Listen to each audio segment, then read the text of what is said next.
Oke, Assalamualaikum warahmatullahi wabarakatuh. Salam sejahtera buat kita semua.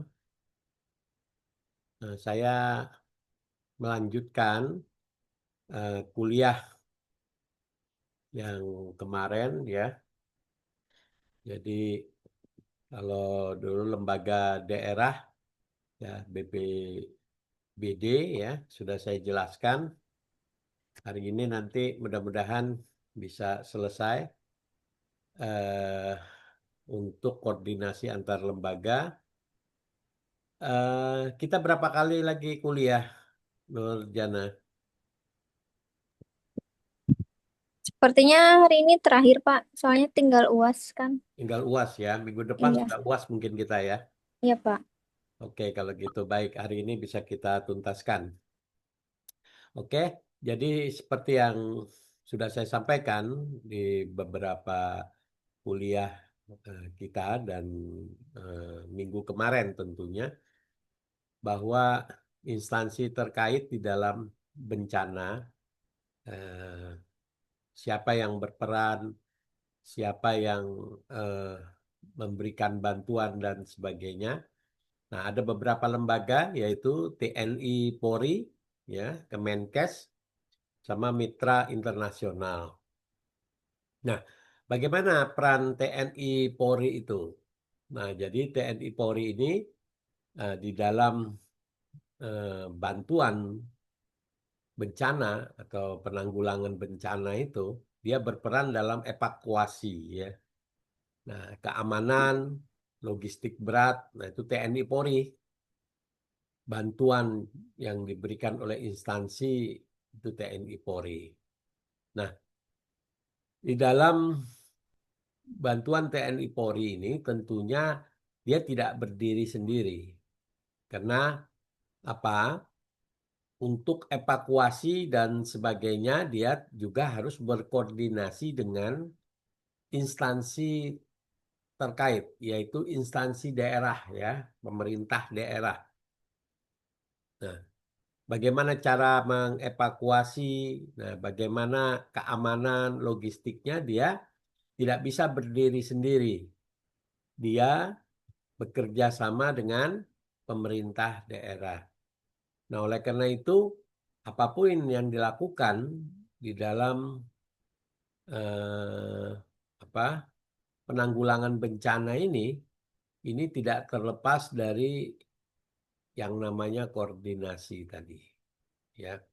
Nah, oleh karena itu, eh, mahasiswa-mahasiswi perlu memahami ketika apa saja lembaga-lembaga instansi yang berperan di dalam em, pelaksanaan penanggulangan bencana ini harus diperhatikan secara jelas, yaitu.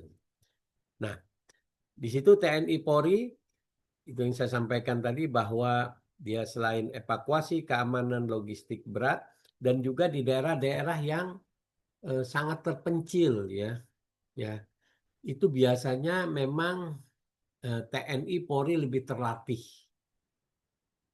terlatih dalam menghadapi suasana yang daerah medan-medan yang apa medan yang sulit ya untuk bisa dijangkau oleh masyarakat sipil. Nah, karena dia sudah terlatih ya, TNI Polri itu terlatih dan juga TNI Polri itu punya kelengkapan untuk bisa melaksanakan kegiatan itu. Nah, jadi sarana prasarananya dimiliki oleh TNI, juga sumber daya manusianya ya itu sangat mumpuni di dalam pelaksanaan tugas di lapangan itu. Jadi tatanan mereka dalam mengelola pelaksanaan itu sudah sangat terlatih sekali. Dan malah daerah yang sangat susah dijangkau itu TNI Polri dari beberapa pengalaman dia sudah bisa menjangkau itu, baik di darat, di laut, ya, maupun di udara. Jadi bagaimana cara dia mengevakuasi itu sudah terlatih dengan latihan-latihan yang setiap hari ya memang mereka sudah melaksanakan itu. Nah, kenapa demikian? Karena memang TNI tugasnya, ya TNI ya, tugasnya adalah untuk berperang, itu berperang di daerah yang memang daerah yang sangat susah, sulit ya, hutan belantara pun dia sudah bisa memahami nilai-nilai itu. Jadi kalau untuk evakuasi pada daerah-daerah yang putus, yang susah dijangkau itu memang TNI. Nah, sedangkan Polri itu memang keamanan. Keamanannya apa?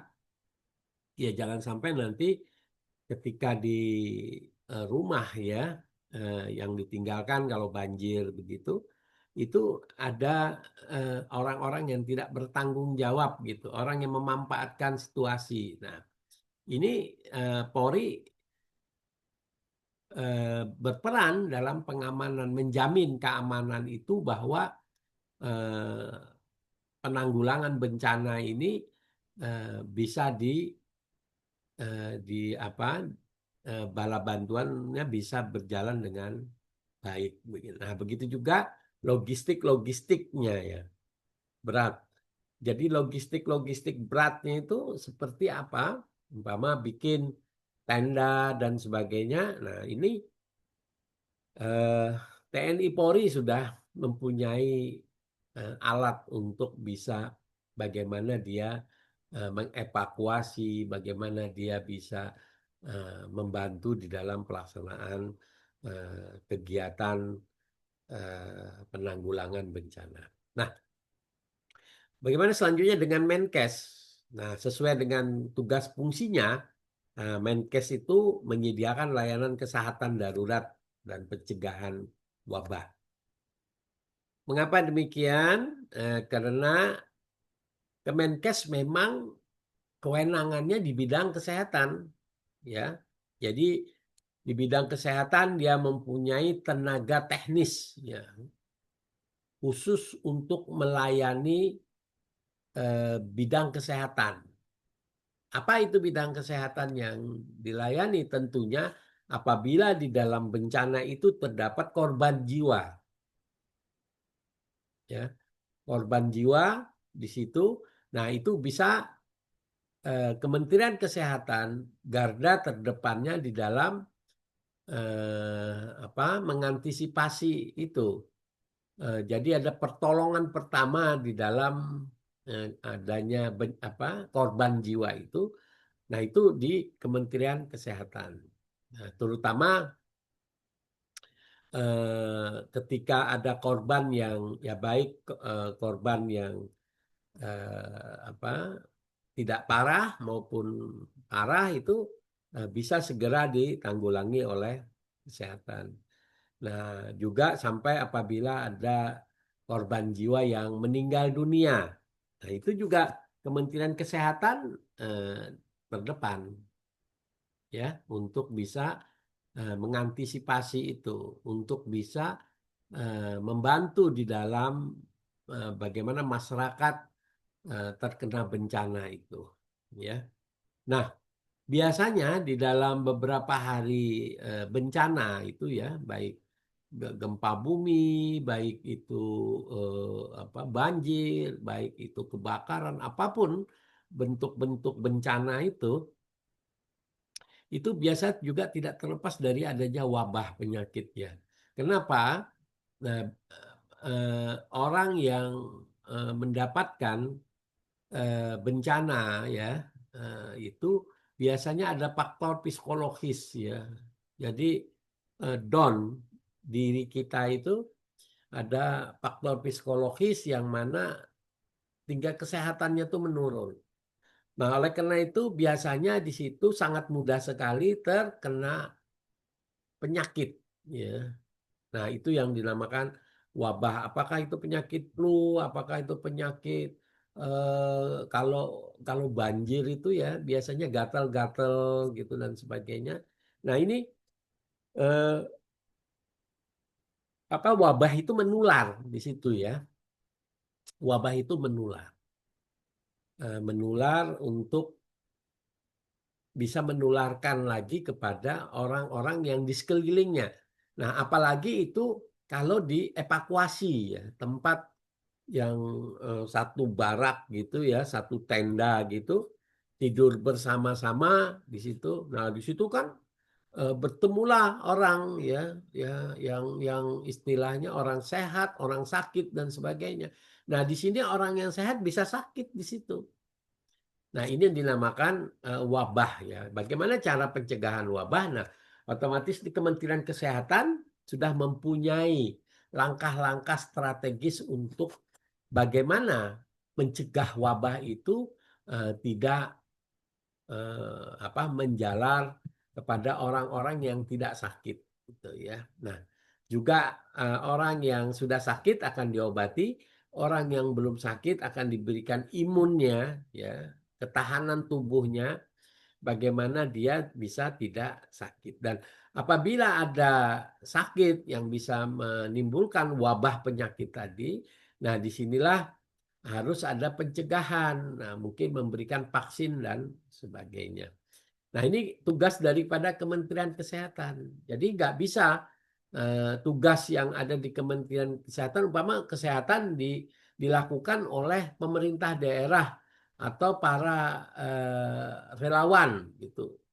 Kenapa? Untuk kesehatan itu Kementerian Kesehatan punya sarananya, obat-obatan, ya, alatnya dan sebagainya itu dimiliki oleh Menteri Kesehatan. Nah, kalau masyarakat umum dan masyarakat dan pemerintah daerah biasanya keterbatasan dia di dalam sarana prasarana itu. Nah, kalau Kementerian Kesehatan dia bisa karena dia mempunyai rantai komunikasi yang sangat luas. Jadi umpama beberapa rumah sakit baik negeri atau swasta, mereka bisa berkomunikasi untuk bisa membantu itu. Nah, inilah koordinasi kesehatan sesuai dengan peran kewenangannya ya. Nah, jadi selain itu juga ada yang namanya mitra internasional ya, mitra internasional. Nah, mitra internasional ini itu banyak sebenarnya, tapi yang lebih terkenal ada IFRC dan INOCA itu ya. IFRC ini bergerak di bidang palang merah ya, palang merah. Nah, INOCA itu ya memang organisasi yang bergerak di dalam kebencanaan.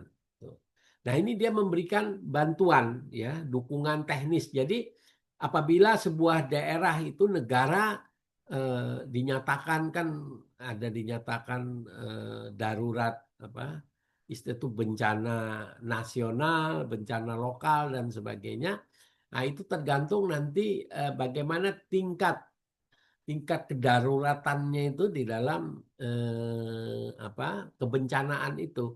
Nah, apabila itu tidak terlalu parah, dalam arti tidak banyak menghancurkan infrastruktur atau sarana publik atau juga masyarakat ya, infrastruktur masyarakat, rumah dan sebagainya, biasanya itu tidak menjadi bencana nasional. Nah, kalau menjadi bencana nasional, biasanya itu sudah dinyatakan sebagai bencana darurat ya.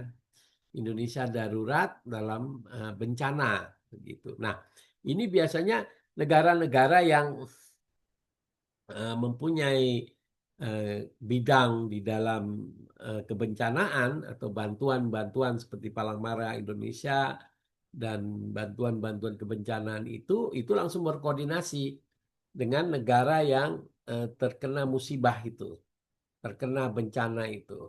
Nah, ini tentunya memberikan bantuan berupa bisa materi, ya, bisa berupa uang, gitu, bisa juga berupa sarana prasarana, bisa juga tenaga, ya. Apakah dikirim tenaga medis, gitu, atau dikirim tenaga yang apa, yang benar-benar bisa untuk bisa menjangkau tempat di di musibah itu ya.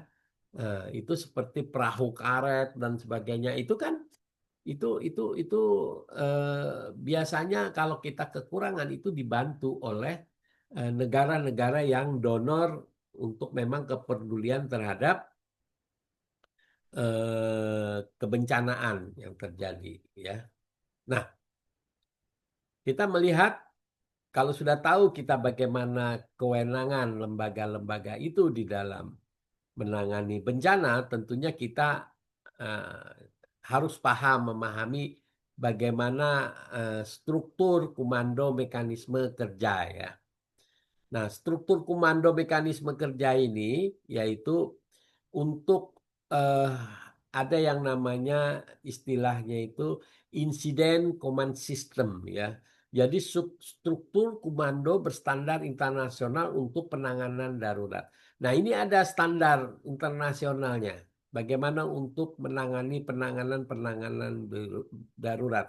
Nah, ini insiden command system inilah yang berperan. Nah, begitu juga ada yang namanya sistem komando nasional. Nah, sistem komando nasional ini menghubungkan semua pemangku kepentingan dalam satu rantai komando. Jadi dibentuk dalam satu rantai komando. Nah, itu sistem komando nasional. Itu BNPB biasanya yang sebagai leadernya, sebagai pemimpinnya untuk bagaimana penanggulangan bencana itu. Nah, karena satu komando inilah bisa mengintegrasikan beberapa lembaga-lembaga yang punya peran tadi, yang disebutkan tadi, bahwa eh,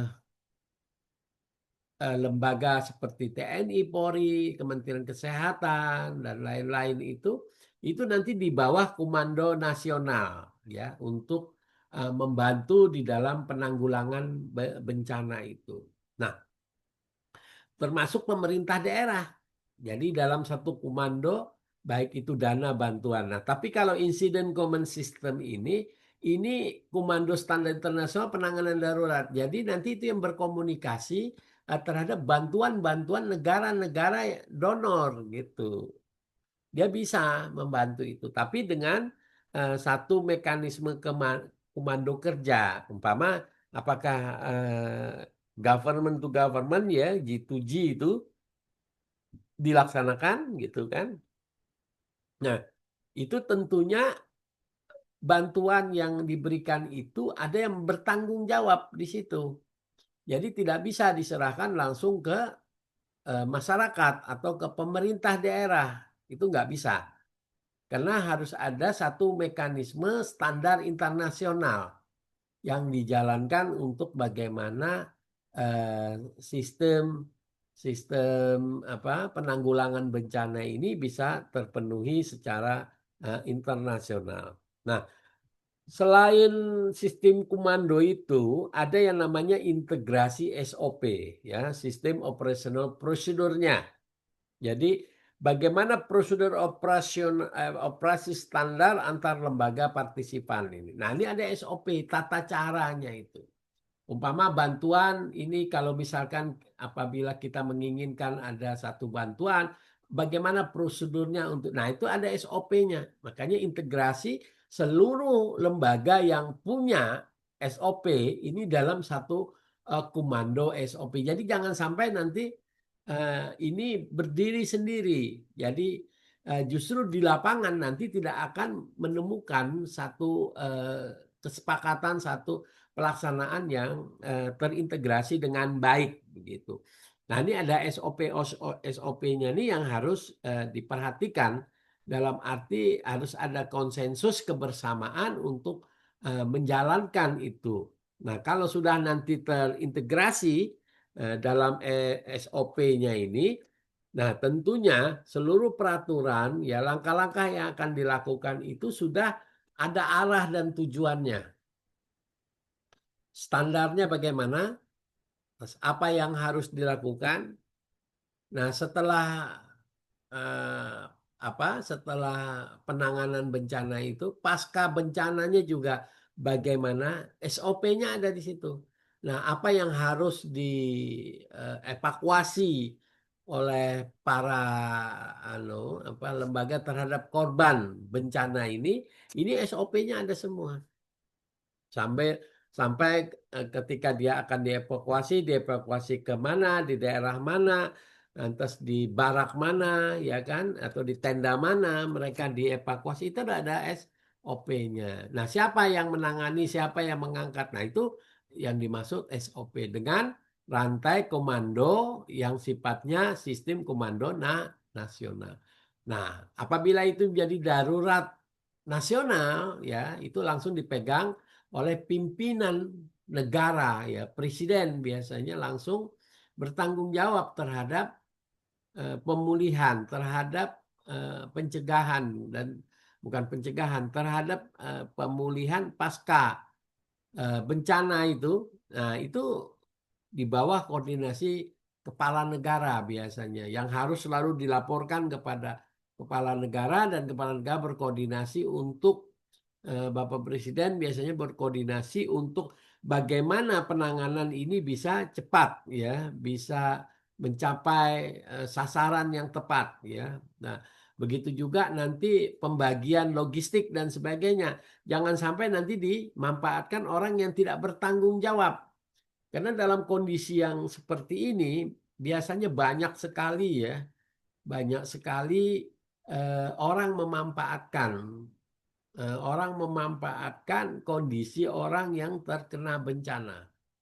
Ya kenapa? Orang yang terkena bencana tidak banyak bisa melakukan pengawasan. Ya, masyarakat tidak bisa melakukan pengawasan secara utuh. Nah, banyak terjadi di lapangan ketika bantuan itu datang, itu tidak tersalurkan dengan baik, gitu. Nah, ini yang harus bisa menjadi perhatian. Nah, oleh karena itu tidak tidak istilahnya kita tidak berdiam diri di dalam bagaimana pelaksanaan kegiatan itu tidak ada pengawasan. Nah, itu juga tidak bisa. Karena walau bagaimanapun pelaksanaan di lapangan itu harus ada istilahnya tuh check and balances, ya, serba kontrol gitu, ya. Masing-masing orang bisa mengontrol untuk pelaksanaan itu apakah sudah sesuai dilaksanakan sesuai SOP-nya atau sudah sesuai aturan yang berlaku. Nah, termasuk masalah bantuan sosial, ya, berupa dana, anggaran uang cash gitu. Itu sangat-sangat mudah sekali apabila itu tidak terkoordinasi dengan baik, itu sangat mudah sekali bisa disalahgunakan. Ya, karena apa? Karena orang dalam kondisi tersebut bisa saja disampaikan bahwa oh, kementerian ini sudah menyalurkan sekian masyarakat yang terkena bencana. Tapi masyarakat mana? Ada buktinya nggak? Tanda tangannya ada nggak? Ada nggak ketika itu foto foto pemberian bantuan itu? Nah, siapa aja yang diberikan bantuan itu? Nah, jangan sampai nanti hanya sepihak saja, orang-orang yang dekat saja yang diberikan bantuan itu. Nah, ini yang menjadi problem sebenarnya di dalam penanggulangan bencana itu, ya. Nah, jadi ini nanti bisa menjadi dasar teman-teman untuk melihat bagaimana struktur komando, sistem komandonya, begitu. Nah, selanjutnya setelah SOP ya sudah dijalankan dengan baik, tentunya jalur komunikasi pun harus baik, yaitu bagaimana protokol komunikasi jelas, memastikan informasi yang akurat. Nah, apa itu informasi yang akurat? Adalah informasi yang tersampaikan itu benar-benar dalam sebuah realita. Sebagai contoh begini, di dalam dampak banjir, ya, yang terjadi di suatu daerah umpama. Nah, informasi yang disampaikan bahwa masyarakat umpama masih istilahnya itu ter tidak tidak bisa keluar dari daerah banjir itu, tidak bisa dievakuasi itu. Nah, itu kan pasti informasinya tidak secepat apa yang ada daerah yang tidak terisolasi gitu. Nah, kalau daerah yang terisolasi itu sangat sangat susah mendapatkan komunikasi itu. Nah, oleh karena itu perlu ada bantuan teknologi yang cukup mumpuni ya untuk bisa bagaimana menanggulangi itu. Nah, oleh karena itu protokol komunikasi yang jelas ini harus bisa ditempuh di dalam beberapa fasilitas. Jadi kalau umpama apa itu eh, para para providernya telepon gitu ya, tidak bisa berperan aktif di situ. Nah, tentunya bisa menggunakan dengan satelit gitu ya, yang tidak menggunakan jaringan internet ya, karena ketika banjir itu biasanya jaringan internet itu terpengaruh terhadap yang namanya listrik ya. Nah, apabila listrik sudah eh, tidak berperan lagi di situ, tidak bisa berperan di dalam sebuah wilayah yang terkena bencana, tentunya itu mempengaruhi sinyal-sinyal di HP atau di handphone ya, untuk memberikan informasi atau foto-foto, gambar dan sebagainya. Nah, namun kalau apabila itu tidak bisa dijangkau karena sudah lumpuh ya, lumpuh komunikasi maupun prasarana yang ada. Nah, ini tentunya bisa dilaksanakan dengan menggunakan teknologi jaringan satelit ya. Nah, satelit itu dimiliki oleh institusi, ada institusi khususnya yang bisa berperan di sana untuk menyampaikan kepada masyarakat secara umum ya. Nah, ini yang perlu juga kita pahami, di mana jalur komunikasi ini adalah komunikasi yang jelas untuk memastikan bahwa informasi itu bisa akurat untuk mencapai sasarannya. Ya. Nah, selanjutnya adalah bagaimana peran dan wewenang di setiap tingkatan. Ini yang saya sampaikan tadi, masing-masing peran tadi kelembagaan ya, kita lihat TNI Polri perannya seperti apa. Nah, begitu juga apa itu TNI Polri, Kementerian Kesehatan dan yang lain-lain. Itu mempunyai peran-peran sendiri. Nah, tapi di dalam pemerintahan daerah bagaimana tingkatannya?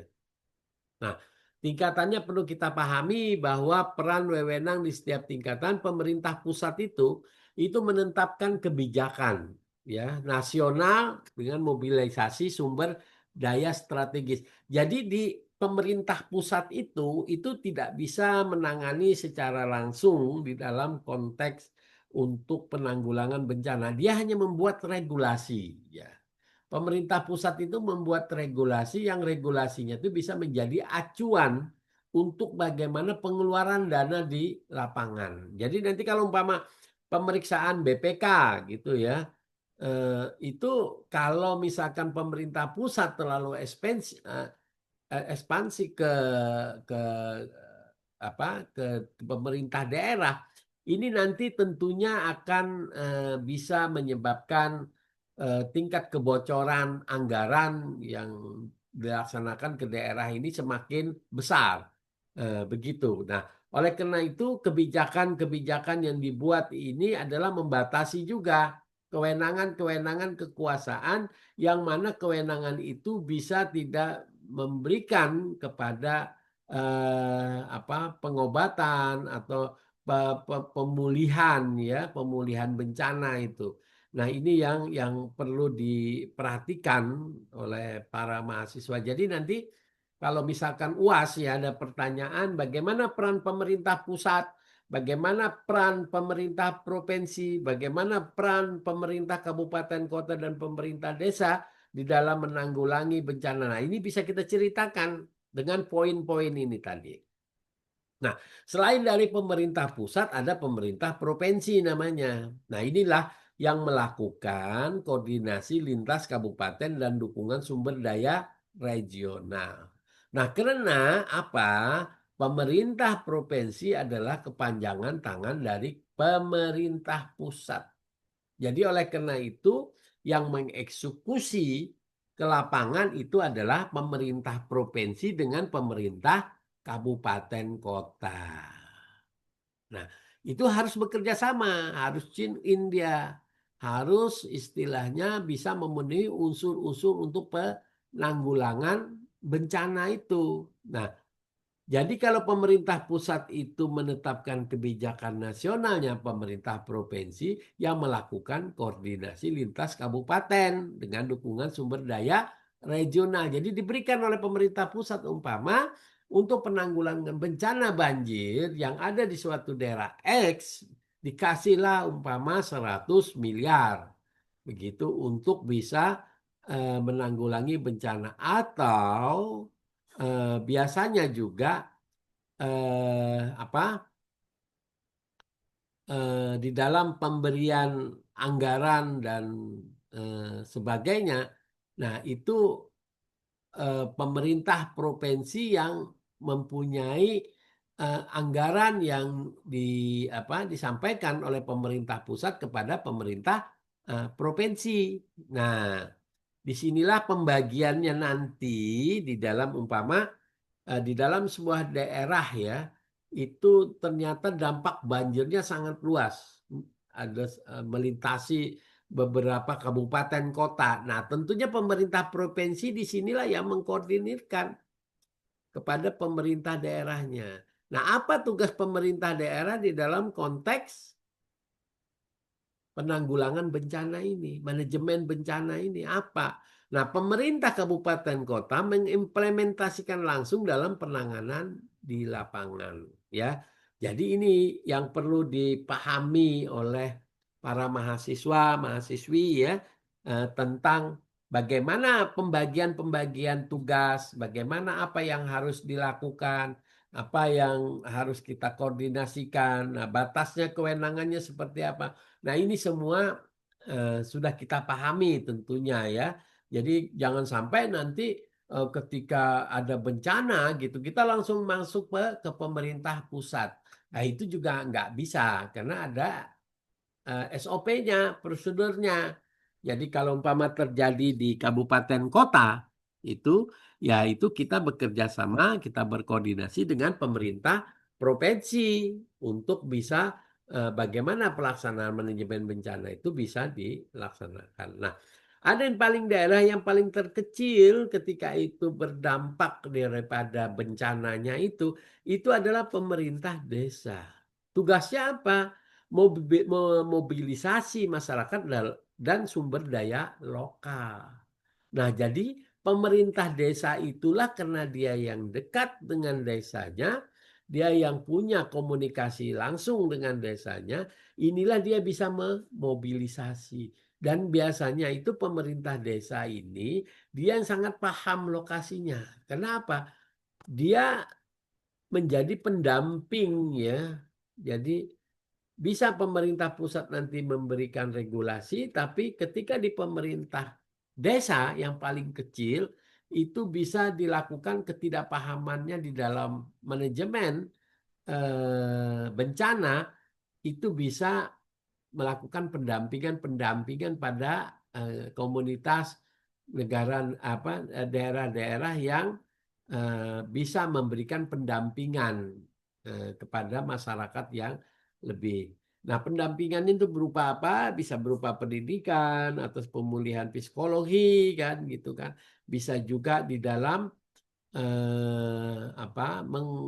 mentata kelolakan bantuan-bantuan lokal dari pemerintah setempat. Nah, di sini yang perlu diperhatikan ya. Jadi yang sering orang tidak paham. Jadi nanti kalau umpama ada ujian tertulis gitu ya. Jadi nah besok itu nanti ujian UASnya adalah ujian tertulis. Jadi kalian nanti bisa menerjemahkan. Jadi saya harapkan ketika mau menjawab ya dalam studi kasus Anda harus menceritakan banyak. Jadi jangan hanya se apa seringkas paling ringkas nanti malah ada hanya berapa tulisan gitu. Umpama Coba Anda ceritakan tentang peran dan wewenang di setiap tingkatan pemerintahan di dalam pelaksanaan manajemen bencana itu. Oh, Anda melihat pemerintah pusat itu yang begini sangat sangat sangat umpama dengan bahasa yang di slide saya sampaikan, itu biasanya saya menilainya kurang ya. Karena apa? Tingkat pemahamannya itu kurang. Nah, oleh itu diusahakan bagaimana menulis, menulis ya menjawab pertanyaan itu satu sudah bisa memahami bagaimana alurnya. Yang kedua juga bagaimana sudah pemahaman terhadap manajemen bencana ini sudah bisa diharapkan oleh universitas begitu. Jadi pengetahuan yang sifatnya untuk bisa menanggulangi bencana itu itulah tugas dan kewajiban bagi universitas untuk bisa menyampaikan, memberikan arahan tentang bagaimana dari sisi teorinya, bagaimana dari sisi hukum tata negaranya, dan bagaimana dari sisi hukum administrasi negaranya di dalam setiap pelaksanaan. Nah, jangan sampai nanti biasanya juga kejadian ya, adik-adik mahasiswa-mahasiswa yang saya banggakan. Biasanya kejadian di tingkat ketika terjadi pasca bencana yang dianggap nasional itu biasanya itu banyak bantuan-bantuan yang turun ke daerah tanpa ada transparansi ya, tanpa ada catatan yang jelas. Nah, di sini nanti bisa menimbulkan apa? Temuan oleh BPK ya. Temuan BPK inilah yang bisa bagaimana nanti pejabat dalam pelaksanaan kegiatan itu bisa terseret hukum. Nah, ini yang tidak kita inginkan. Jadi contoh saja umpama ada transfer uang yang memang harus diperbantukan kepada masing-masing masyarakat yang terkena bencana itu. Nah, tiba-tiba apa yang terjadi? Karena uang sudah masuk dari rekening salah satu kepala desanya kah, atau lurahnya kah, atau camatnya kah. Nah, di sini melihat dengan uang banyak biasanya tergiur untuk bisa menyelewengkan itu. Akhirnya masyarakat tidak terlayani dengan baik. Atau bisa juga terlayani, tapi apa? Tapi bukan mekanisme, mutu kualitasnya itu tidak bisa dipertanggungjawabkan. Nah, mengurangi konsumsi ini tentunya inilah yang bisa dibilang markup gitu ya. Nah, markup ini yang menjadikan apa itu? Menjadikan temuan BPK yang bisa berujung kepada hukum itu. Nah, ini yang perlu dipahami. Nah, bagaimana setelah itu kita koordinasi ya, ada koordinasi data informasi sebenarnya. Nah, jenis datanya umpama ya, ini di dalam bencana itu umpama korban pengungsi. Nah, siapa lembaga bertanggung jawab? Nah, itu PBD atau Kemensos. Nah, mekanisme sharingnya apa? Pakai portal Sosdalop namanya. Ya. Itu dalam arti korban pengungsi orang akan tahu melihat oh siapa saja yang sudah ditemukan di dalam korban bencana itu. Kenapa? Pasti keluarganya akan mencari informasi. Nah, informasi itu kan nggak bisa disampaikan oleh hanya satu orang yang nanti orang berkali-kali datang minta informasi. Nah, informasi ini bisa diakses ya, bisa di-sharing itu di dalam website.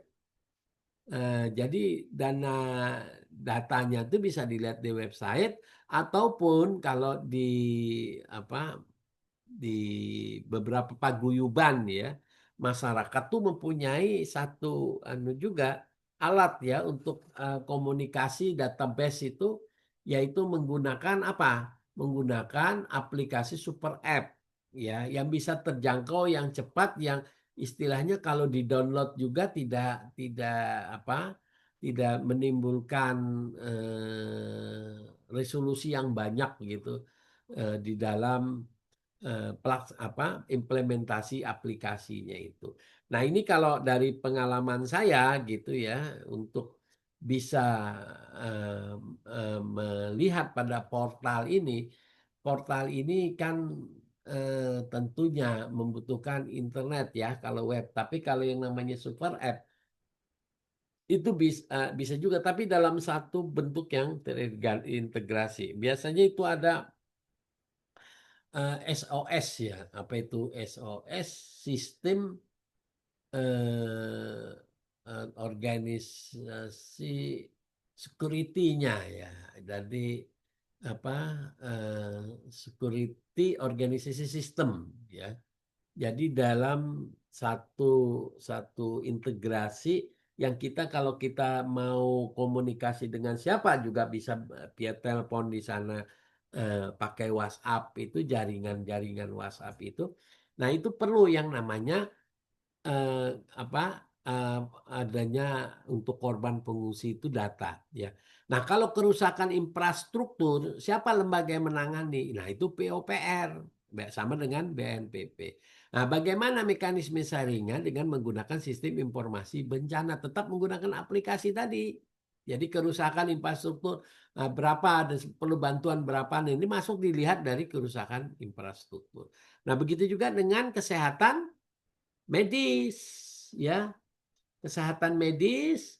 Nah, itu juga membutuhkan apa? Membutuhkan sistem informasi rumah sakit itu. Jadi umpama siapa yang dirawat dan sebagainya. Nah, apabila keluarga datang gitu ya ke rumah sakit atau di rumah sakit darurat dan sebagainya, tahu siapa-siapa saja yang telah menjadi korban gitu. Nah, ini kesehatan itu juga punya namanya sistem informasi rumah sakit. Nah, logistik bantuan juga sama seperti itu. Untuk bagaimana pengadaan logistik dan bantuan PNPB itu bisa pakai e-logistik. Jadi e-logistik itu adalah penyalur yang sudah menggunakan beraplikasi dengan yang namanya eh, sistem logistik gitu ya. Nah, bagaimana juga forum koordinasi ya, ya, forum koordinasi. Nah, forum koordinasi ini di luar institusi, jadi masyarakat gitu. Masyarakat yang tenaga sukarela lah kalau misalkan orang banyak di daerah itu mengistilahkan tuh tenaga sukarela. Nah, itu bisa coba kalau kita lihat dengan contoh praktisnya. Jadi pertama kali yang harus kita lakukan adalah tahapan darurat awal. Jadi rapat koordinasi di harian posko darurat, laporan situasi setiap 6 jam sekali. Ini dilaporkan tentang perkembangan-perkembangan bencana yang ada. Nah, tahap respon, pembentukan klaster sektor teknis. Jadi koordinasi per sekitar setiap hari. Ini kan real time. Nah, begitu juga tahap pemulihan. Jadi rapat koordinasi mingguan lintas sektor pemantauan kemajuan pemulihan. Jadi itu setiap minggu itu dilakukan rapat terus untuk pemantauan kemajuan pemulihan. Nah, itu dilakukan rapat koordinasi mingguan ya, lintas sektoral. Lintas sektoral artinya lintas kementerian atau lintas lembaga itu. Nah, setelah tahap pemulihan ada yang namanya tahap evaluasi. Nah, itu namanya after action review ya bersama ya. Dokumentasi pembelajaran untuk masa depan. Jadi nanti itu biasanya rekomendasi ya. Rekomendasi yang diberikan bahwa tahapan untuk menanggulangi bencana yang sama yang seperti ini lebih baik dari yang sekarang karena apa? Ada evaluasinya. Evaluasi bisa menunjukkan bukan hanya sekedar umpama genteng hancur diganti itu bukan itu saja, tapi bagaimana mengantisipasi kalau umpama pemerintah tidak punya dana dan sebagainya, ini menggunakan dana apa? Apakah dana masyarakat ya yang terkenal dengan kekayaannya itu. Nah, tas itu bisa bisa dalam arti eh, apa menjalankan jadi mengevaluasi ya tentang bagaimana tahapan-tahapan yang untuk kedepannya bisa. Nah, disinilah namanya after action review untuk itu ya. Nah, Bagaimana peran internasional dan lintas negara? Kalau kita melihat di dalam konteks internasional dalam memberikan bantuan. Ini keterlibatan lembaga internasional tetap dikoordinasikan melalui BNPB atau Kemenlu. Nah, bantuan asing ini harus memenuhi standar minimal kemanusiaan internasional. Oleh karena itu, SOP-nya ada di sini. Kalau misal kita dapat bantuan internasional itu. Nah, ini juga perlu memang dilaporkan adanya bagaimana penyaluran dana logistik sampai kepada tenaga-tenaga yang dikirim. Umpama kemarin itu kalau tsunami itu dari India ya dikirim itu, Amerika juga ada, Swedia juga, Australia juga mengirimkan gitu ya bantuan-bantuan untuk evakuasi keruntuhan yang ada di tsunami. Nah, ada yang namanya sistem koordinasi cluster. Cluster itu dalam arti masing-masing cluster ya tempat itu dikoordinasikan secara kecil. Jadi tidak besar tapi kecil. Nah, itu dari sisi kesehatan, pendidikan, logistik ya, hunian sementara, air, sanitasi. Nah, itu yang dibilang kalau di dalam konteks penanganan bencana, sistem koordinasi klaster ini dinamakan apa? Evakuasi lokal gitu ya, evakuasi lokal. Nah, evakuasi lokal ini adalah tatanan yang paling bawah nanti, tetap yang menjadi koordinator Kementerian Kesehatan yang bagi untuk kesehatan, pendidikan koordinatornya Kementerian Pendidikan, logistiknya BNPB. Nah, hunian sementara itu PUPR ya yang membenari yang membenahi tentang kerusakan-kerusakan secara permanen gitu ya. Yang merusak yang menanggulangi yang kerusakan-kerusakan bisa ditanggulangi secara cepat gitu ya. Jangan sampai nanti bisa menimbulkan kerusakan yang lebih parah. Nah, itu termasuk juga air, sanitasi dan sebagainya. Itu itu Kementerian PUPR karena biasanya persoalan dari adanya gempa, adanya banjir, ada apapun lah bencana itu persoalan-persoalan pasti yang sangat banyak terjadi adalah mengenai kehidupan air dan sanitasi ya. Nah, air dibutuhkan ya kalau misalkan lampu mati, air tidak jalan juga nggak bisa mandi ini. Orang susah ya kan, susah itu.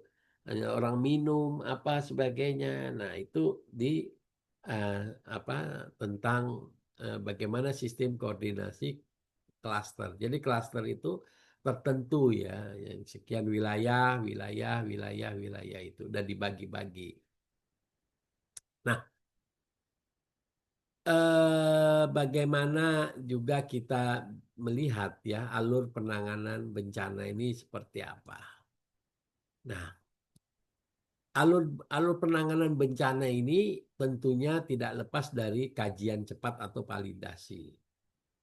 Tim terpadu melakukan penilaian awal kerusakan kebutuhan. Data divalidasi untuk diakurasi. Itu tadi untuk perencanaan. Makanya kajian cepat untuk validasi.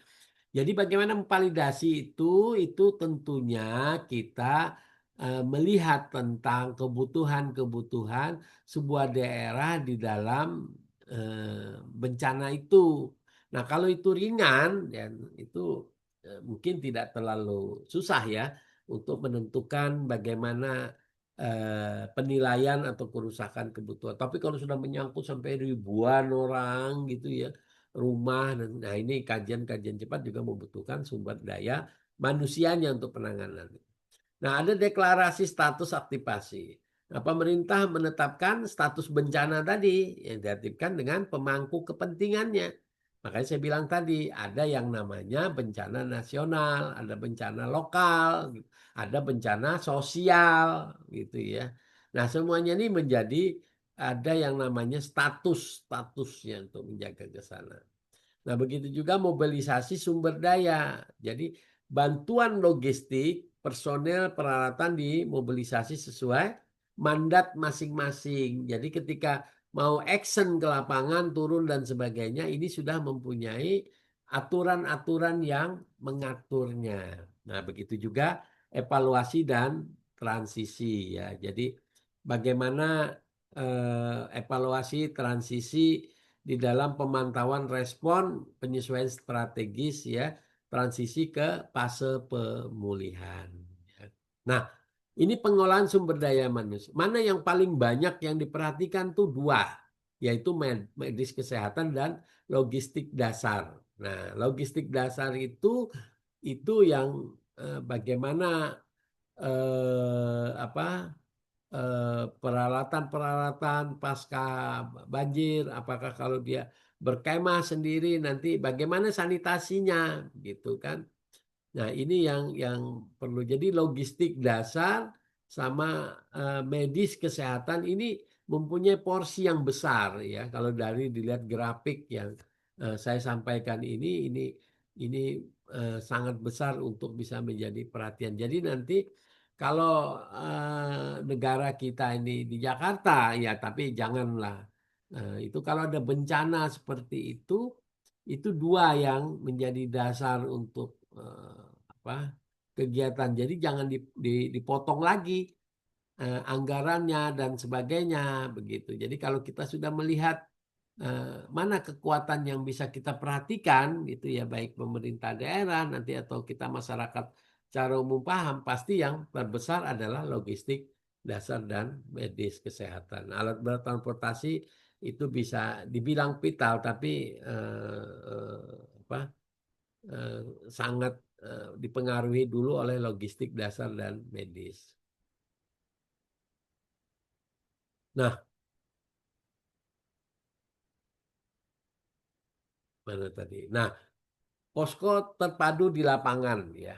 Jadi posko terpadu di lapangan itu ada pusat koordinasi. Nah, pertemuan semua lembaga terkait ya menyatukan komando komunikasi. Nah, ada pusat informasi menyediakan data untuk masyarakat dan media mencegah penyebaran informasi yang salah. Nah, jadi ada dua tuh kalau misalkan kita di daerah itu kan kalau ada namanya apa itu yang informasi terpusat itu saya lupa lagi nih. Itu itu segala informasi itu real time gitu ya. Ditampilkan secara smart city ya, pada intinya di smart city sih. Nah, smart city itu mengumpulkan data-data informasi yang sudah terintegrasi. Nah, itu smart city ya.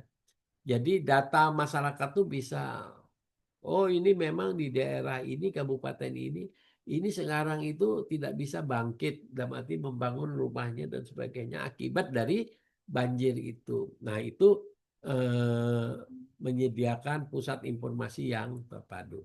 Ada juga pusat layanan. Ini pusat layanan ini untuk keluh kesah ya. Jadi para pengungsi yang belum terlayani dengan baik dia bisa mengadu. Nah, itu pusat layanan. Begitu juga hubungan komunikasi, memastikan komunikasi darat tetap berfungsi menghubungkan semua pihak.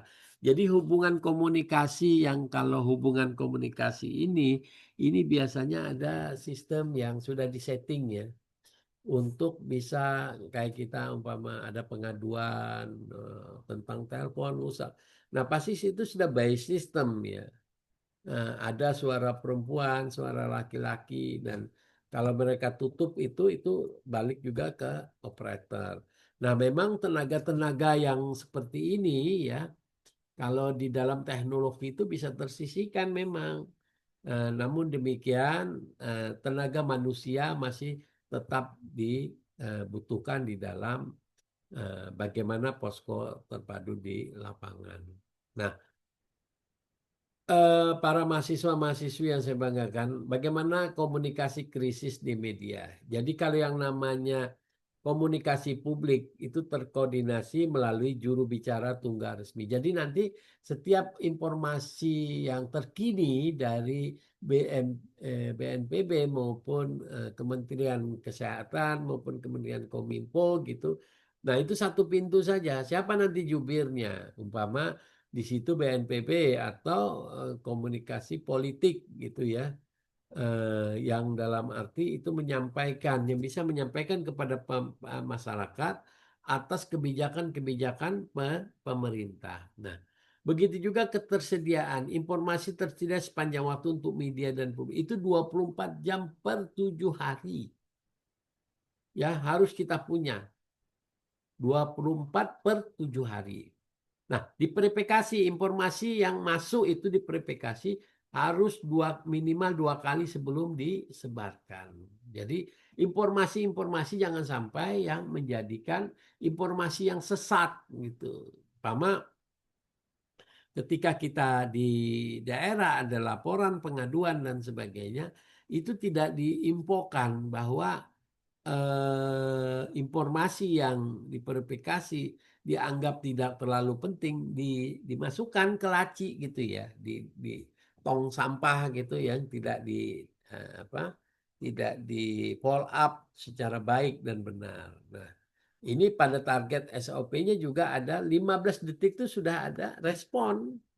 Apakah klarifikasi hoax dilakukan dan adakah itu sebagai. Nah, itu harus ada informasi komunikasi krisis ya di media untuk media ini. Jadi kita harus bagaimana usulan. Nah, itu nanti besok ada soal gitu.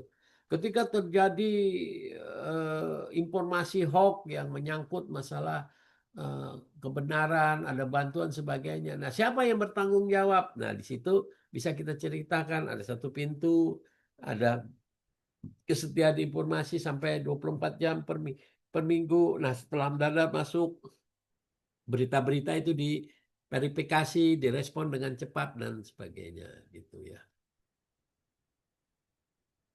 Nah, selanjutnya adalah bagaimana inovasi koordinasi bencana. Inilah yang dinamakan digitalisasi sistem.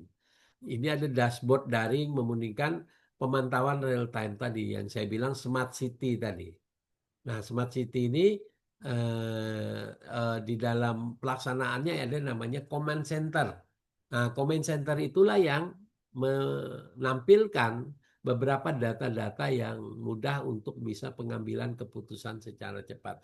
Contohnya ada laporan di command centernya bahwa di daerah ini sangat rawan, di daerah ini tidak rawan dan sebagainya. Nah, eksekusi lapangannya itu bisa diambil dari command centernya itu bahwa oh ini ternyata ada laporan-laporan. Nah, pelaporan digital ini langsung dari lapangan, tidak lagi menunggu dari wartawan. Nah, tidak lagi menunggu dari perangkat-perangkat yang di luar kita buat begitu. Nah, ini yang harus kita pahami ya. Jadi pengambilan keputusan cepat, pelaporan digital langsung dari lapangan, visualisasi data untuk analisis cepat, nah, akses berbasis peran untuk semua lembaga.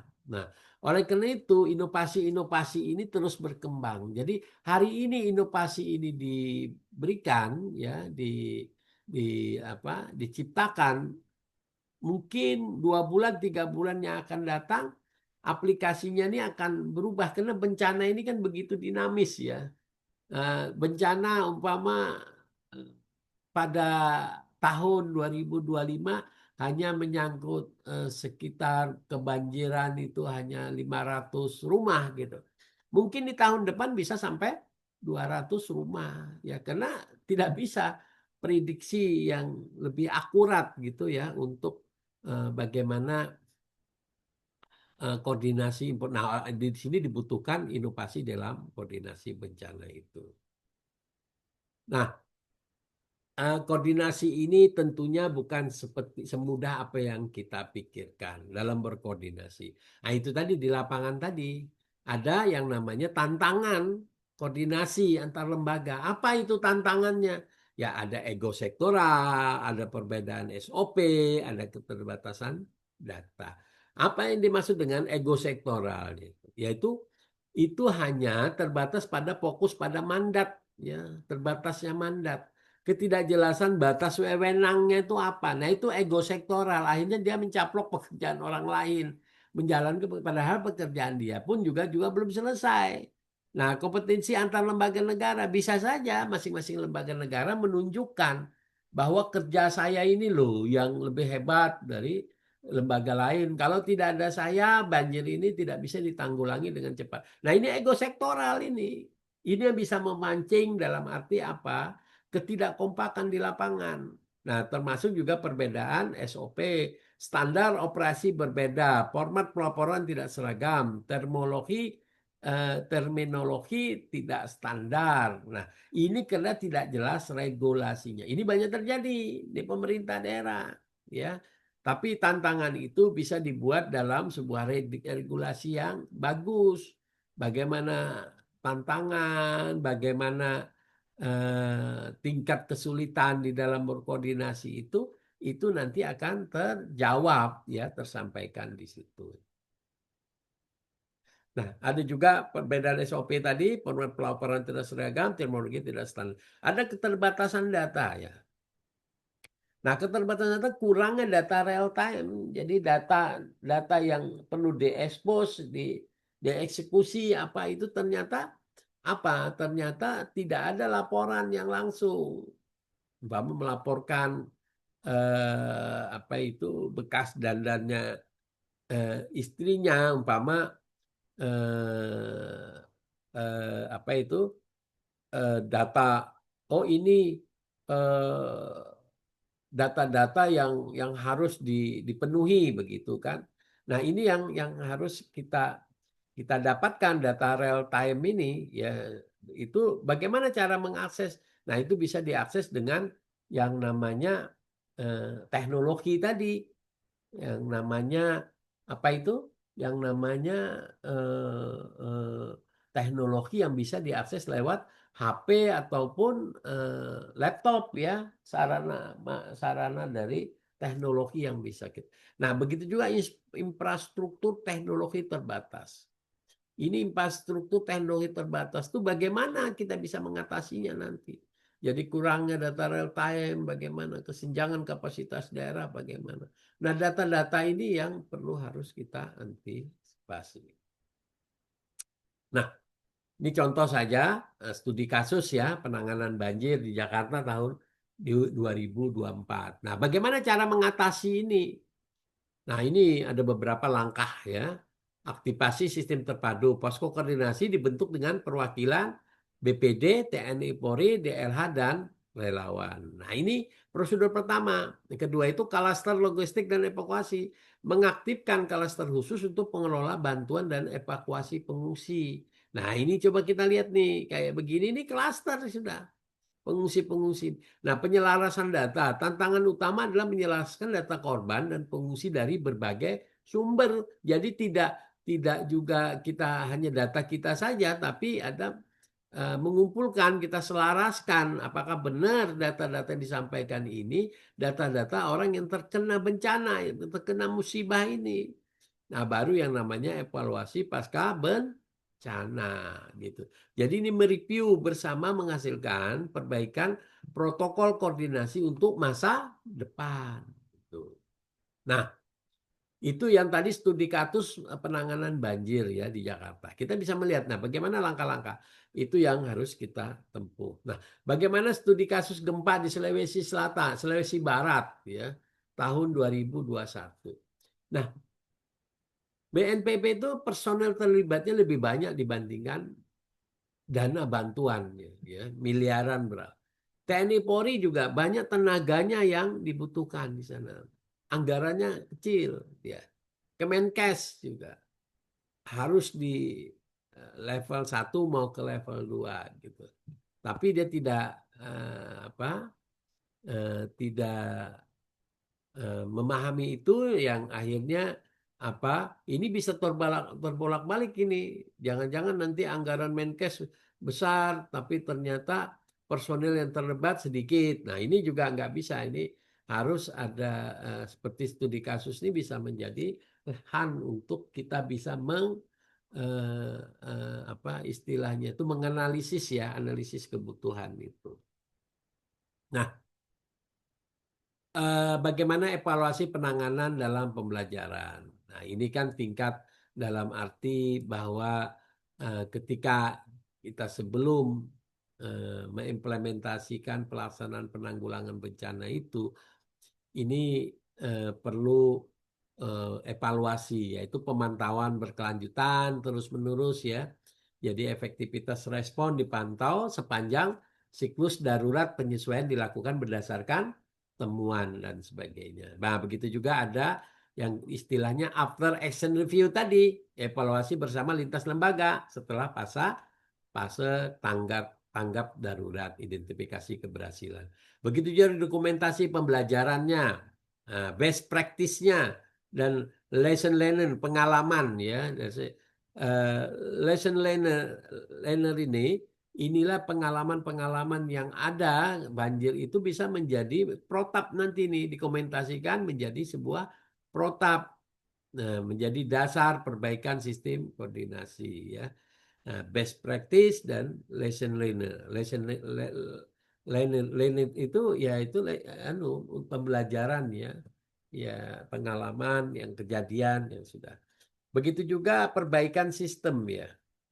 Ya, revisi SOP ya, mekanisme koordinasi berdasarkan pembelajaran ya. Ada implementasi dalam simulasinya. Berikutnya itu dengan simulasinya.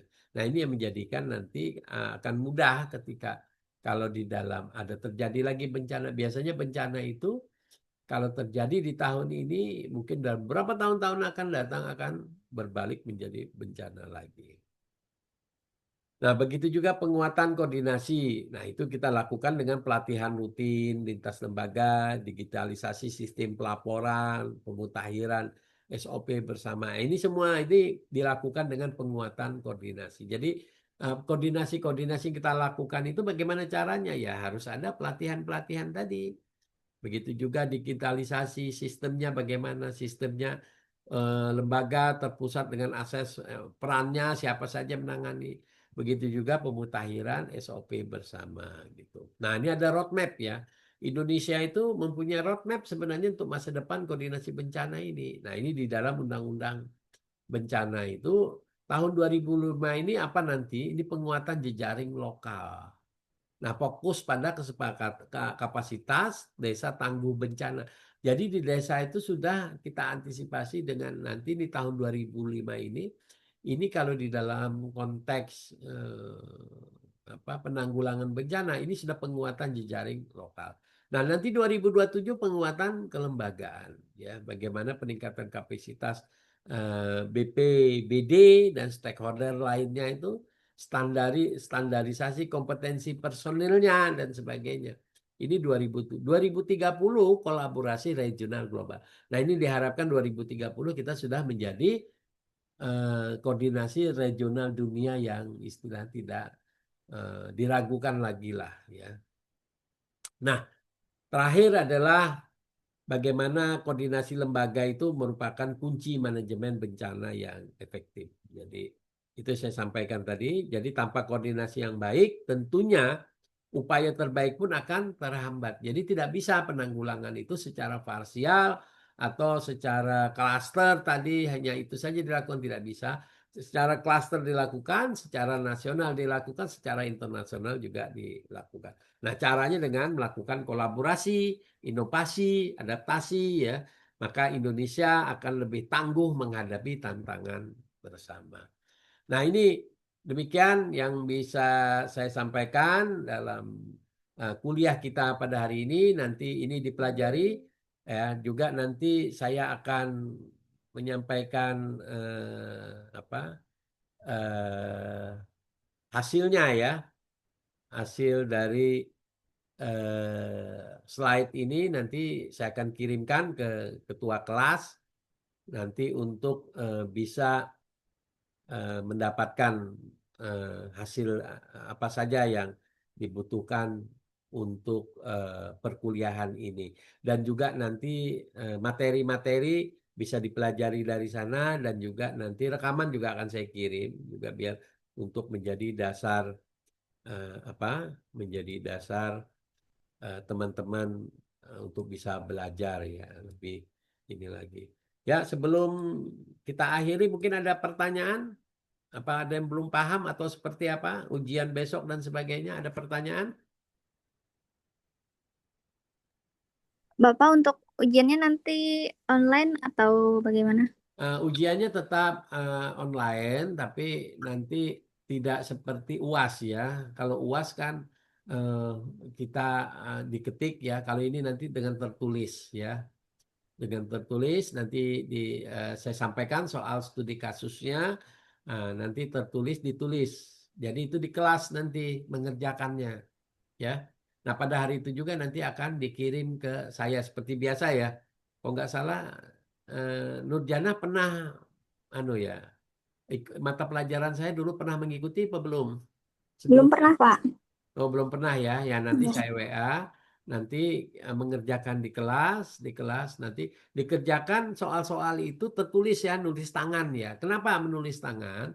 Maksud saya bisa nanti mengetahui pemahaman-pemahaman teman-teman mahasiswa-mahasiswi ya atas mata pelajaran penanggulangan bencana ini, manajemen bencana ini. Nah, saya harapkan di dalam nanti menjawab pertanyaan itu jangan sangat ringkas, berimprovisasi ya sesuai dengan pelajaran teori. Saya tidak teori melulu yang, tapi bagaimana langkah syukur-syukur di dalam terobosan menyampaikan jawaban itu sangat komprehensif gitu. Itu pasti akan saya kasih nilai yang bagus. Yang kedua lagi tidak lepas dari nilai keaktifan ya, maksud di kelas ya, aktif masuk kelas dan sebagainya. Yang ketiga adalah itu tadi mengumpulkan ikut UAS, tidak ada apa presentasi dan sebagainya itu nanti akan mengurangi nilai-nilai itu. Nah, tapi saya berharap teman-teman semua ini sudah paham ya kalau saya lihat dari presentasi kemarin sudah memahami itu tinggal nanti penguatan-penguatan. Nah, saya pengen lihat nanti di jawaban ininya UASnya untuk itu. Gitu ya, Nurjanah ya. Ya, Pak. Bisa dipahami ya nanti sampaikan dengan teman-teman. Jadi menjawab itu kok nggak salah berapa jam anunya 2 jam ya. Iya, Pak. Itu ya, nanti itu saja. Begitu kira-kira mungkin kalau tidak ada saya akhiri saja perkuliahan pada hari ini. Atau ada lagi yang lain bertanya selain ketua kelas? Cukup ya? Kok yang lain nggak ada jawaban ini? Ini coba saya tanya Fajar Maulana ngikuti.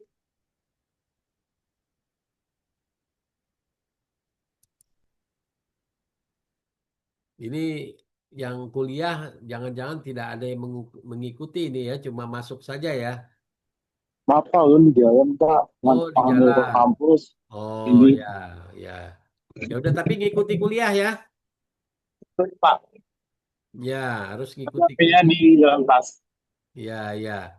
Oke itu ya. Jadi semua nanti ini yang penting kuliah teori-teori sudah saya sampaikan untuk bisa nanti menjadi bahan untuk kuliah. Mungkin itu saja kuliah pada hari ini.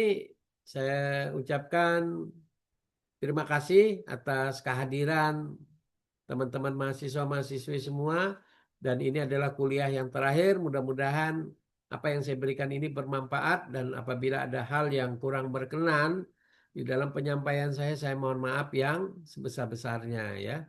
Nah, nanti insya Allah di lain waktu kalau ada mata pelajaran yang sama nanti bukan yang sama pelajaran yang diberikan nanti saya untuk memberikan kuliah kita mungkin nanti bisa bertemu lagi. Demikian saya ucapkan sekali lagi terima kasih. Bila taufiq hidayah. Wassalamualaikum warahmatullahi wabarakatuh. Waalaikumsalam Waalaikumsalam. warahmatullahi wabarakatuh. Wabarakatuh. Izin pamit ya.